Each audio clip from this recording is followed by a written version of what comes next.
함께 예배하는 모든 분들 가운데 이 말씀의 축복이 함께 하시기를 주님의 이름으로 축원합니다.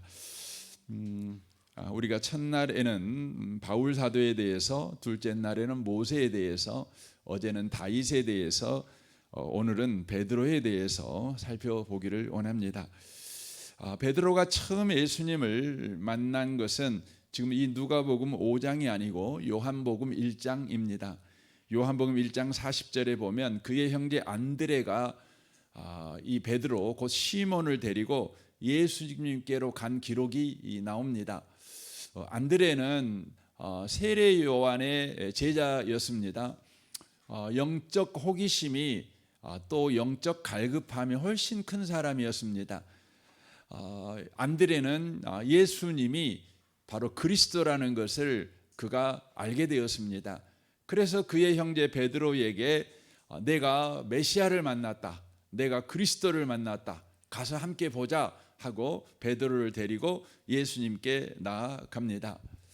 예수님은 시몬을 보자 그의 이름을 바꿉니다. 앞으로 게바라고 내가 너를 부르겠다, 이렇게 말합니다. 이 게바는 아람어입니다. 지금의 시리아의 어이지요. 헬라어로는 베드로가 되는 것입니다. 그러니까 베드로는 여러분 헬라어라고 그렇게 알아주시고, 게바는 아람어라고 여러분이 아시면 좋겠습니다. 뜻은 동일하지요. 바위라는 뜻입니다. 큰 돌, 바위라는 의미입니다. 그런데 예수님께서 이 시몬을 보자마자 게바라고 내가 이제부터 부르겠다, 이렇게 이야기를 하지만 베드로는 예수님께 크게 감동을 받지 못합니다. 동생이 메시아를 만났다 했을 때 이 베드로는 굉장한 기대를 가지고 예수님을 만나기 위해서 갔을 것입니다. 그런데 예수님의 외모를 보자 베드로가 크게 실망한 것 같습니다. 뭔 메시아가 이래, 이런 생각을 베드로가 갖게 되었습니다. 그 이유는 베드로는 그 당시만 해도 유대인들이 일반적으로 갖고 있는 메시아관을 그도 가지고 있었기 때문에 그렇습니다. 유대인들이 생각하는 메시아관은 로마에서 유대를 해방시켜 줄 정치적이며 군사적인 카리스마를 가진 영웅을 바로 기대하고 있었습니다. 베드로도 마찬가지입니다. 영웅 같은 바로 메시아를 바로 기대하고 예수님을 바라봤는데 예수님은 영웅 같은 모습이 하나도 없는 것입니다.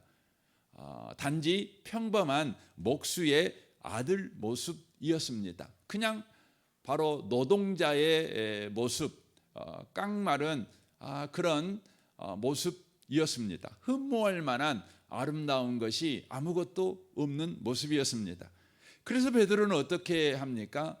원래 자리로 돌아가 버립니다. 바로 갈릴리로 돌아가 버립니다.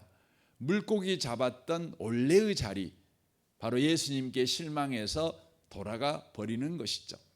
그러나 예수님은 베드로를 포기하지 않으십니다. 베드로에게 실망하지 않았습니다. 베드로는 예수님께 실망했지만 예수님은 베드로에게 실망하지 않았습니다. 그래서 예수님은 베드로를 찾아가십니다. 그런데 이번에 베드로를 찾아가실 때에는 큰 무리를 데리고 베드로를 찾아가십니다. 이 장면을 보면 예수님이 얼마나 유머스러우신 분이신가 이렇게 생각이 됩니다. 평범한 목수인 예수를 보았을 때 실망한 베드로를 위해서 나는 네가 보고 있는 외모로 판단할 뿐이 아니야. 네가 외모로 판단해? 그러면 네 눈에 합당하게 내가 너에게 가겠어 하시면서 우리 주님께서 이벤트를 바로 하신 것이죠. 큰 무리들을 데리고 바로 가는 것입니다. 그 당시에 베드로는 밤이 새도록 그물질을 했지만 한 마리도 잡지 못한 상황이었습니다. 바로 실패의 오늘을 산 사람입니다. 실패의 현장에서 실패를 되새김질하는 이 그물을 깁고 있는데 예수님이 바로 찾아가셨습니다. 어제까지만 해도 아무것도 아닌 예수님, 실패자같이 보이는 예수님, 그래서 그 예수님을 따라다니면 자기도 실패할 것 같아서 예수님을 떠나버렸던 베드로인데, 그 실패의 자리에 바로 예수님이 찾아오셨는데 큰 무리를 데리고 찾아오신 것입니다. 엄청나게 여러분 인기 있는 모습, 성공한 자의 모습으로 찾아오신 것이지요. 그리고는 예수님이 베드로에게 요구합니다. 네 배 좀 쓰자, 그런 것입니다. 그래서 예수님께서 베드로의 배를 강당 삼아 말씀을 전하기 시작합니다. 그때 베드로는 꼼짝없이 예수님의 발치에 앉아 말씀을 듣게 됩니다. 말씀을 다 마치시자 예수님께서 이렇게 말씀합니다. 깊은 데에 가서 그물을 내려라 라고 말하고 있습니다. 깊은 데에 가서 그물을 내려라 라고 요구합니다. 이 예수님의 요구에 베드로의 대답이 놀랍습니다. 우리는 당연하지요. 우리가 느꼈을 때는 당연하지요. 여러분, 예수님이 하는 설교를 직접 들었다면 여러분이 그 다음 예수님께서 이렇게 살아라고 말할 때에 감히 그 말씀에 불순종한 사람이 있겠습니까? 그런데 지금 베드로는 예수님을 메시아로는 믿고 있는 분이 아니십니다. 좀 인기가 있네, 어제 봤던 분하고는 좀 다르네, 이 정도 감각을 가지고 있는데 예수님께서 말씀을 통해서 예수님 자신이 누구인가를 베드로에게 말을 한 것이죠. 그때 베드로가 대답합니다. 5절에 보시면 시몬이 대답하여 이르되 선생님, 이 선생님이라는 호칭을 주목해 주십시오. 우리들이 밤이 새도록 수고하였을 때 잡은 것이 없지만은 말씀에 의지해서 내가 그물을 내리리다 라고 말합니다. 이게 무슨 말입니까? 선생님, 내가 밤이 새도록 그물질을 안 해본 것이 없습니다. 당신이 지금 깊은 데 그물을 내리라고 했는데 당신이 말한 그곳에도 내가 수없이 던져봤습니다. 근데 내가 한 마리도 못 잡았습니다. 더더욱이나 지금은 아침입니다. 제 경험상 깊은 데에 가서 그물을 던진다면 한 마리도 못 잡는 것이 당연할 것입니다. 그러나 주님의 말씀에 의지해서 내가 한번 해보겠습니다, 이렇게 말을 하고 있는 것이죠. 안 해본 것이 아닙니다. 해봤습니다. 한두 번 해본 것이 아닙니다. 밤새 해봤습니다. 그럼에도 불구하고 예수님께서 말씀하셨으니까 한번 해보겠습니다 라고 말하는 것이죠. 결과는 어떻게 됩니까? 그물이 찢어질 정도로 많은 물고기를 잡습니다. 베드로가 그 긴 세월 동안 갈릴리에서 물고기를 잡았는데 한 번도 경험해보지 못한 손맛을 느낀 것이죠. 한 번도 경험해보지 못한 바로 엄청난 경험을 그가 하게 되는 것이죠. 그러자 베드로가 즉시 예수님께 무릎을 꿇고 이렇게 말합니다. 5장 8절 하반절입니다. 주여, 이 호칭 기억하십시오. 주여, 나를 떠나소서, 나는 죄인입니다. 5절에서는 뭐라고 말했습니까? 선생님이라고 말했습니다. 납비라는 것이죠. 납비라고 말했는데 이제 물고기를 경험하고 나서는 주여라고 고백하고 있습니다. 주여라고 고백하고 있습니다. 그러면서 나를 떠나소서라고 말하죠. 여러분, 고기를 너무 많이 잡아서 여러분 베드로가 얼마나 신났겠습니까? 근데 갑자기 신나 있는 베드로가 아니라 두려움에 떨고 있는 베드로로 급반전하면서 주여 나를 떠나십시오 라고 말합니다. 얼핏 보면 뜬금없이 보입니다. 그러나 문맥을 차근차근 따라가면 아주 자연스러운 고백이라는 것을 알 수가 있습니다. 베드로는 전문가입니다. 예수님은 목수 출신의 선생입니다. 그런데 베드로가 선생님, 말씀에 의지하여 그물을 내리겠습니다 하고 그물을 던집니다. 자기 경험을 내려놓고 말씀에 순종하지요. 그때 어떤 일이 벌어졌다고요? 즉시 배가 가라앉을 만큼 어마어마한 물고기를 잡게 됩니다. 이 경험은 베드로로 하여금 오늘은 정말 운수 좋은 날이야. 참 괜찮은 선생을 만나가지고 오늘은 참 재수가 좋은 날이야. 실패한 줄 알았더니 아이고 내가 오늘 성공한 날이 되었네 라는 생각을 갖게 된 것이 아니라 자기가 밤새 그곳에 가서 그물을 던졌고 아침에는 물고기가 깊은데 고기가 있을 수 없는데 바로 깊은 데에서 그 물고기를 잡는데 한두 마리가 아니라 자기 생애에 경험하지 못한 물고기를 잡는 걸 보면서 이분은 바로 이 자연과 모든 피조물을 주관하여 다스리시는 하나님이시구나, 이 생각이 든 것입니다. 그러니까 물고기를 잡아 올릴 때에 베드로가 그 신났던 그 느낌이 순식간에 바뀐 게 뭐냐면 그는 주님의 말씀을 통해 하나님의 임재를 경험한 것입니다. 그러니까 하나님의 임재 사건을 경험한 것이죠. 그러니까 그 현장에서 그가 경험한 것은 많은 물고기를 잡은 것을 경험한 것이 아니라 누가 이 일을 하였는가, 바로 이 생각이 자기의 뇌를 강타해 버린 것입니다. 자기의 생각을 강타해 버린 것입니다. 그래서 베드로가 방금까지 예수님을 주님이라고 불렀는데 무릎을 꿇고 선생님이라고 불렀는데 무릎을 꿇고 주님이라고 부른 것입니다. 바로 예수님에 대한 정체, 예수님이 누구신가에 대한 인식이 바로 생기게 된 것입니다. 바로 예수님은 하나님이시다. 예수님은 거룩한 분이시다. 예수님은 자연과 피조물을 바로 주관하시는 분이시다. 바로 예수님에 대한 바른 인식이 바로 그에게 생긴 것입니다. 여러분, 성도에게 필요한 경험이 뭡니까? 예수 믿고 여러분 복 받는 경험, 예수 믿고 뭐 사업이 잘 되고 이런 경험, 여러분 왜 그런 것들이 필요합니까? 여러분과 제가 그 좋은 것을 얻기 위한 피로를 채우기 위해서 그게 필요한 것이 아니라 바로 예수님이 누구이신가를 인식하기 위해서입니다. 근데 그 방식이 뭡니까? 우리가 열심히 했더니 되더라. 우리가 기도 열심히 했더니 하나님이 응답해 주더라. 이게 아니라 우리가 밤이 새도록 수고했는데 아무것도 안 돼요.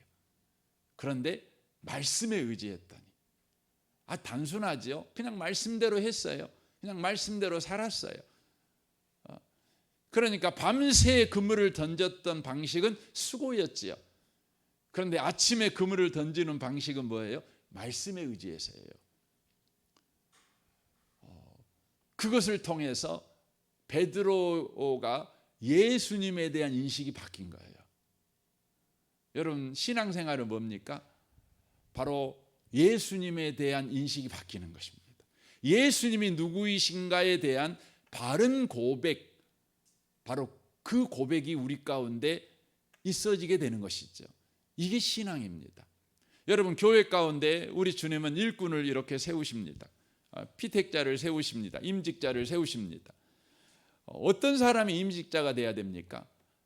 밤새 수고하여 그물을 던졌던 그 경험밖에 없는 사람이 말씀에 의지해서 그물을 던진 바로 그 경험이 있는 사람들이어야 됩니다. 이게 중요합니다. 그리하여서 예수님에 대한 생각이 바뀐 것입니다. 여러분, 밤새 수고하여 일한 사람은요, 자기에 대한 생각이 바뀌어질 뿐이에요. 자기의 생각이 점점 더 강화되는 것에 불과합니다. 그래서 수고해서 그물을 던졌는데 저녁에 하나도 못 얻었어요. 그럼 아침에 그물을 다시 이렇게 수리하면서 뭔 생각하겠어요? 실패를 곱씹어 보면서 내가 조금 더 수고하지 않았어. 조금 더 수고해야 돼. 내가 내일은 저것을 던져봐야 돼. 내가 이걸 안 던져서 그래. 이런 생각밖에 안 합니다.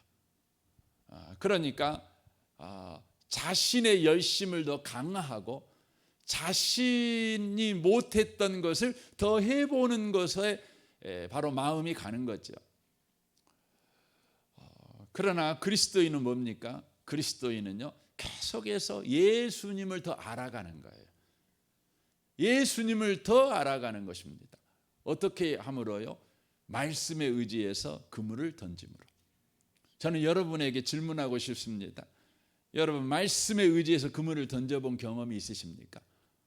말씀에 의지해서 사업하신 경험이 있으십니까? 말씀을 의지해서 여러분이 뭔가 해본 경험이 있으십니까? 여러분은 수고해서 뭔가 해본 경험은 많을 것입니다. 열심으로 뭔가 해본 경험은 많을 것입니다. 밤을 새면서 머리 써가지고 여러분이 생각해낸 그 생각을 가지고 일해본 적은 많으실 것입니다. 이제 저와 여러분에게 새로운 영적 경험이 필요합니다. 그건 뭐냐면 말씀에 의지해서 그물을 던지는 것입니다. 그때 예수님을 알아가는 겁니다. 예수님을 알게 될 때 베드로가 뭘 고백합니까? 나를 떠나십시오. 내가 죄인입니다. 이렇게 말합니다. 예수님은 거룩한 분이시죠. 거룩의 자체시죠. 그러니까 거룩을 가까이 하면은요, 인간은 가장 먼저 자기를 인식하게 됩니다. 누구로 인식합니까? 죄인으로 인식합니다. 그러니까 물고기를 많이 잡아서 신나 있어야 될 베드로가 갑자기 생뚱맞게 주님, 나를 떠나십시오. 내가 죄인입니다. 이런 말을 하는 이유가 뭡니까? 바로 예수님이 하나님이다, 거룩한 분이다를 인식하게 될 때 그 거룩 앞에서 자신의 죄인됨을 볼 수밖에 없었다는 것이죠. 이사야가 이사야 6장에서 거룩하신 하나님 앞에 섰을 때 그가 이렇게 말하죠. 화로다 내가 망하게 되었도다. 나는 입술이 부정한 사람이다. 이렇게 말을 했어요. 여러분, 이사야는 한 번도 부정한 말을 해본 적이 없는 사람입니다. 1장부터 여러분 5장까지 보면 이사야는 선지자로서 얼마나 강단 있는 말, 앞뒤가 잘 맞고 조금도 틀림없는 말만 한 사람입니다. 정의의 말을 한 사람입니다. 그런데요, 주님 앞에 섰더니 자기가 입술이 부정한 사람이라는 겁니다. 여러분, 그 이사야가 다른 데는 죄를 지었을란가 모르지만 입으로는 죄 지은 사람이 아니었어요. 선지자가 뭐 하는 사람입니까? 입으로 하나님 말씀 전하는 사람 아닙니까? 그런데 거룩하신 하나님 앞에 섰을 때 가장 먼저 본 건 뭐냐면 자기가 제일 그래도 의롭다고 생각했던 자기 입술이 부정하다는 걸 알게 됩니다. 거룩한 빛이 커지면은요, 내 안의 죄가 더 잘 보이는 것입니다. 그래서 오늘 이 5장 이 8절 말씀을 메시지 성경에서는 이렇게 번역해 놨어요. 이 문맥을 따라서 저는 잘 번역된 번역이라고 생각합니다. 저는 죄인이어서 이 거룩함을 감당할 수가 없습니다. 저를 내버려 두십시오. 이 거룩함을 감당할 수가 없습니다. 내가 주님을 감당할 수가 없습니다. 그러니 주님 저를 내버려 두세요. 저는 죄인입니다. 제가 죄인이 거룩하신 분한테 가면 죽습니다. 그러니 저를 좀 떠나주세요. 내가 떠날랍니다. 그러는 것이죠. 바로 말씀에 의지해서 그물을 던질 때 베드로가 경험한 것이 두 가지 있죠. 예수님에 대한 인식과 자기에 대한 인식이라고 하는 것이죠. 그때 예수께서 어떻게 합니까? 베드로를 떠납니까? 그래, 너 죄인이다. 나는 너하고 일 못하겠어. 그리고 떠납니까? 아닙니다. 예수님은 더 가까이 다가와서 이렇게 말씀합니다. 10절입니다. 두려워하지 말라. 이제부터는 네가 사람을 낚으리라 라고 말합니다. 주님은 죄인을 멀리하신 대신 죄인에게 사명을 부여하십니다. 죄인에게 사명을 부여하십니다. 거룩하신 하나님으로 인하여, 거룩하신 주님으로 인하여 자기 인식을 한 사람들에게 주님께서 사명을 부여하십니다. 베드로가 나는 죄인입니다 라는 자기 인식은 바로 배제의 이유가 아니라 부르심의 출발이 되었다는 것입니다.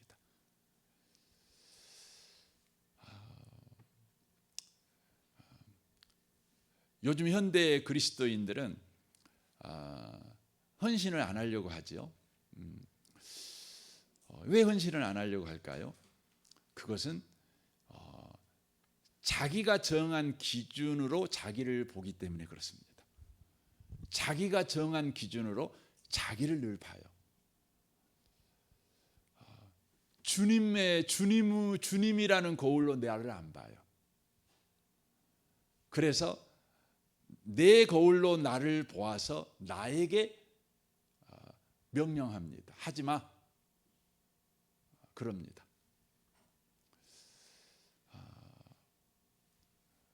그러나 우리의 부르심은 내가 나를 부르는 게 아닙니다. 주님이 나를 부르는 겁니다. 그러려면 주님이 누구인지를 알아야 합니다. 그렇게 하기 위해서는 여러분과 제가 이제 말씀에 의지해서 그물을 던지는 삶을 살아가야 되는 것입니다. 이것이 중요합니다. 주님께서 두려워하지 말아라. 이제부터는 네가 사람을 낚으리라 라고 말합니다. 그때 베드로의 반응이 이것입니다. 5장 11절입니다. 그들이 베드로를 육지에 대고 모든 것을 버려두고 예수를 따르니라. 놀랍죠? 여러분, 우리가 죄인이라는 것을 아는 순간 우리는 아무것도 하고 싶지 않습니다. 아무것도 못합니다. 어떻게 합니까? 가증스럽잖아요. 여러분 스스로가 생각해도 뭔가 한다는 게 너무너무 부끄럽잖아요. 그렇잖아요. 그리고 나를 누구라도 알면 어떡해. 내 본 모습을 가지고 누군가가 나를 비난하면서 니까지 것이 그거 해? 라고 말한다면 할 말이 없잖아요. 우리는 그렇습니다. 그래서 우리는 안 합니다. 그러나 말씀에 순종하여 그물을 던짐으로 인하여 예수님이 누구신 줄을 알아.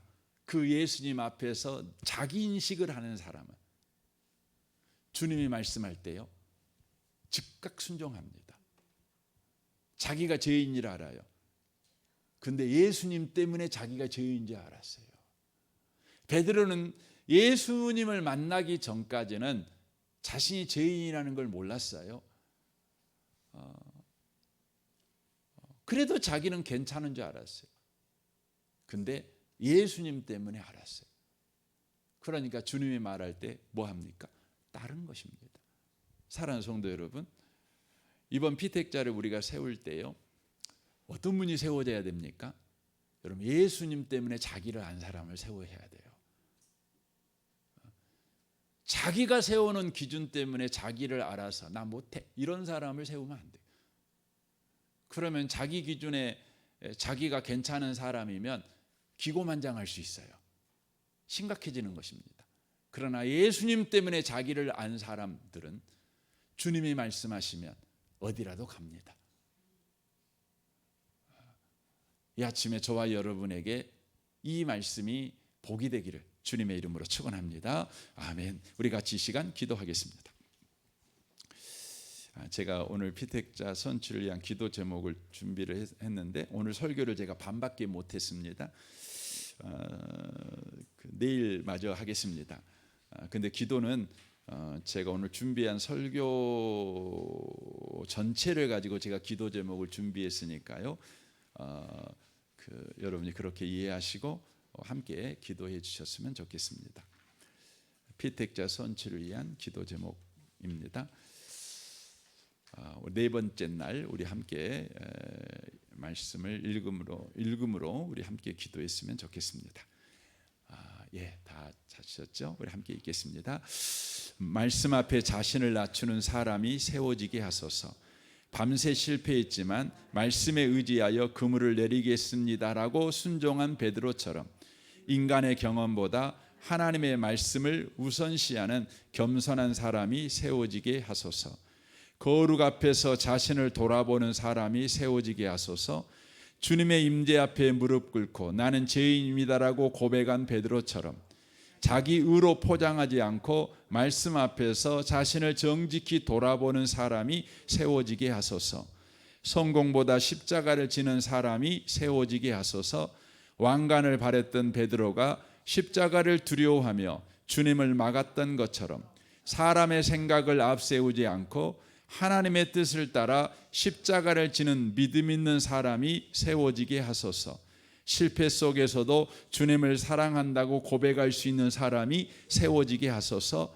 3번 부인한 후에도 주님, 제가 주님을 사랑하는 줄 주님께서 아십니다라고 고백한 베드로처럼 넘어졌던 자리에서 다시 회복되어 사랑으로 사명을 붙드는 사람이 세워지게 하소서.